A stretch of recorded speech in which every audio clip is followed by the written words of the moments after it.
أستاذ عمرو أديب وهو بيتكلم على جنازة الفنانة سيدة الشاشة العربية فاتن حمامة الله يرحمها.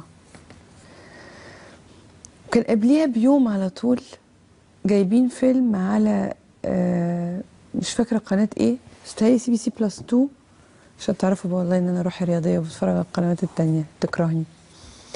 نهر الحب، وبقول ياه قد ايه الست دي جميله وقد ايه الست دي عظيمه.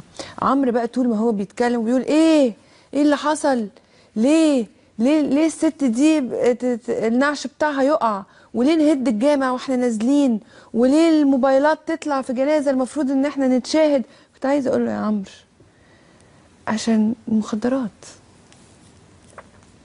والله العظيم عشان المخدرات. تلات ارباع الناس دي واللي بتصلي كمان بتاخد مخدرات، والله العظيم.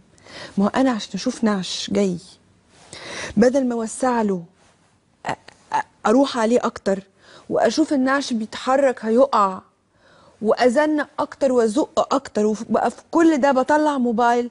لما طلعت قبل كده وقلت ربنا يا رب ياخد الموبايلات اللي بالكاميرا دي يا رب، لان احنا اكتر ناس بنعاني منها بجد. دي كانت دعوه بجد ان احنا الشعور باي حاجه انعدم، وبقى كل تركيزنا في ان احنا نصور بتعمل ايه بالصوره بعديها.